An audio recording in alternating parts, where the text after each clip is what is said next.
হরিদ্বারে পৌঁছে প্রথমেই মহাদেবের দর্শন দিয়ে শুরু হলো আমাদের যাত্রা।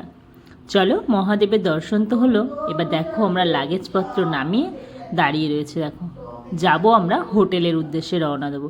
তো সেখানে গিয়ে মাম্মাম একটা ফ্রেন্ড বানিয়ে, ও মাই গড, এই দেখো ফ্রেন্ডশিপ ব্যাস।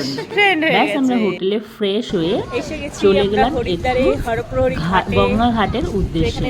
কারণ গঙ্গাঘাটে জলের যা স্রোত শুনেছি, নিজের চোখে না দেখলেই নয়, তাই নিজের চোখে জলের স্রোত দেখার জন্য চলে এসেছি গঙ্গার ঘাটে। সত্যি অসাধারণ গঙ্গার স্রোত, না দেখলে বিশ্বাস করা যায় না। তো সেখান থেকে বেরিয়ে আমরা যাব আজকে পুজো দিতে ওখানকার সবচেয়ে জাগ্রত মন্দির মনসা দেবী। সেখানে গিয়ে একটা ঘটনা ঘটেছে। এই যে জায়গাটা দেখছো, এখানে আমি দাঁড়িয়ে আছি, হঠাৎ করে আমাকে একজন এসে বলছে, দিদি তোমরা মনসা দেবী যাবে, চণ্ডী দেবী যাবে না? সেটা কোথায়? বলছি এই তো পাশেই, বেশি দূরে না, যাবে না তোমরা? আমি বলছি হ্যাঁ যাবো। বলছে তাহলে টিকিট কেটেছো? আমি বলছি না। বলছে তাহলে একটা টিকিট কাটলে শুধু মনসা দেবী, চণ্ডী দেবী যাবে না?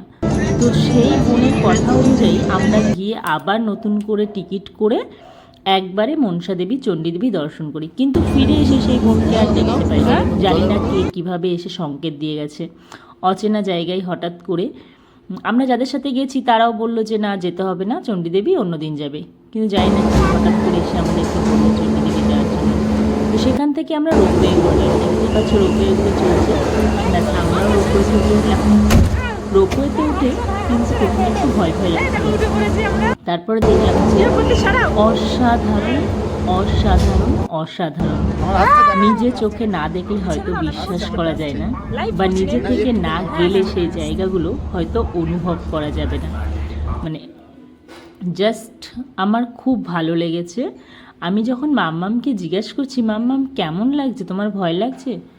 একদম বিন্দাস বলছে, না মা আমার একটুও ভয় লাগছে না। তো দেখো চারিদিকে পুরো ঘন কুয়াশায় ভরে গেছে।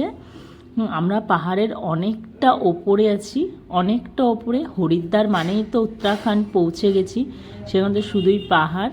তো সেখানে পৌঁছে দেখো আমরা প্রায় মন্দিরে যাওয়ার জন্য রোপওয়ে থেকে নেমে পড়বো। এবার নেমে এখান থেকে আমরা লাইন ধরে এক এক করে বেরিয়ে যাবো। এই যে লাইনগুলো দেখছো, এগুলোতে মানুষ দাঁড়িয়েছে। আমাদের এই ভিড়গুলো উপলব্ধি করতে হয়নি, এখানে এসে আবার ডালা নিয়ে নিলাম, কারণ আমরা অনেক ডালা কিনেছি পুজো দেওয়ার জন্য। সেখান থেকে আমরা প্রথমেই পুজো দিতে চলে গেলাম মায়ের কাছে। মায়ের কাছে পুজো দিয়ে এই গাছে তুমি তোমার সাজানোর টাকা দিয়ে এখানে তুমি তোমার মনস্কামনা বেঁধে যেতে পারো। পূর্ণ হলে যে কোনো দড়ি একটা এসে খুলে দিয়ে যাবে। তো আমরাও চেষ্টা করলাম আমাদের সামনে গাছে দড়ি বাঁধা। তো আমরা সেখানে ধাগা বেঁধে এসেছি নিজেদের সাথে মতো। তো বেঁধে দেখো আস্তে আস্তে বেরিয়ে যাচ্ছি। চলো, পাশে অনেক ঠাকুর রয়েছে, তাদেরকে অবশ্যই দর্শন করাবো। তো দর্শন করানোর জন্য আমরা এখানে বেরিয়ে গেছি। প্রচণ্ড ভিড়, মন্দিরে প্রচণ্ড থেকে প্রচণ্ড ভিড়। আর এখানে কিন্তু একটা জিনিস মানতেই হবে, বাইরে তুমি যখনই কোথাও মন্দির দর্শনে যাবে ভিড় উপভোগ করবে না, খেলা দিয়ে পুজো দেখবে না, মায়ের দর্শন সহজে কি আর সব কিছু হয়? ব্যাস হনুমানজির দর্শন। এখানে আমি এক এক করে সমস্ত ঠাকুর দর্শন করিয়ে দিই। দেখো এই দেখো রয়েছে এখানে, দেখতেই পাচ্ছ। ব্যাস এবার আমরা এখান থেকে মনসা দেবীর দর্শন কিন্তু হয়ে গেছে আমাদের। তো আমরা এবার আবার ব্যাক করবো। রোগগুলো যেখান দিয়ে আসছে সেইখানটা কি দারুণ লাগছে না? তো সেই জায়গাটাই দেখতে চলো। এবার আমাদের চলে এসছে ব্যাক করে ফেরার পর্ব। তো মনসা দেবী দর্শন তো আমাদের হয়ে গেছে, তোমাদের কেমন লাগলো অবশ্যই জানাবে মনসা দেবী দর্শন করে। তো ব্যাস আমরা আবার রোপে করে যাওয়ার জন্য রোপে লাইন দিয়ে দিয়েছি।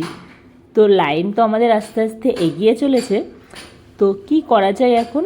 তাই জন্য পতিদেব বলছে চলো এখান থেকে যাওয়ার সময় এই যে স্নাইটা, এটা তো আমরা আর পাবো না, তো এই স্নাইটা আমরা সম্পূর্ণটা ক্যামেরা বন্দি করি।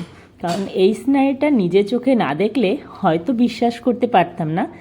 নিজেকে খুব খুব খুব ভালো লাগছে। আর একটা রাস্তা দেখাচ্ছি, দেখো এই রাস্তাটা দেখে আমরা বলছিলাম এই যে চলে এসেছি, এখান দিয়ে হেঁটে যাওয়া পথ।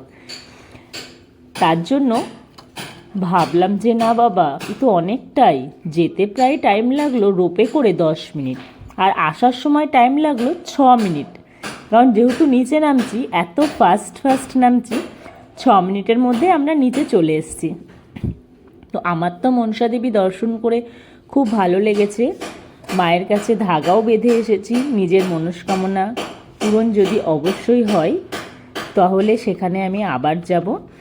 আমি যাওয়ার আগে একজন বুড়ি ঠাকুমার সাথে গল্প করতে করতে যাচ্ছিলাম, যিনি ওখানকার বাসিন্দা।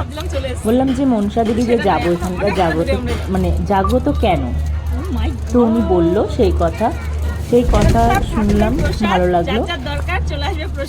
আর এই যে প্রসাদ, এই সম্পূর্ণ প্রসাদ আমরা পুজো দিয়েছি ওখানে, সম্পূর্ণ প্রসাদ। আর আমার মাম্মা ওখান থেকে কিনে নিয়েছে কি দেখো, আর প্রতিদেব কিনে নিয়েছে আচার। সে দেখো আচার খাচ্ছে, দেখো মাম্মা আমার মুখটা দিল, জাস্ট ভালোই খেতে। আর দেখো প্রতিদেবী খাচ্ছে, দেখো আচারটা। সেই ছোটবেলাটাকে যেন সুন্দর করে ফিরে পেয়েছে, রোপে করে আসছে। দেখতেই পাচ্ছ পেছনে সিনারিটা। এখানে এসে দুটো মালা কিনলাম দুজনের জন্য। আর প্রতিদেব দেখো ছোটবেলাটা ফিরে পেয়েছে। বলছি তুমি যাও, আমি যাচ্ছি। ব্যাস মনসা দেবী দর্শন তো হলো।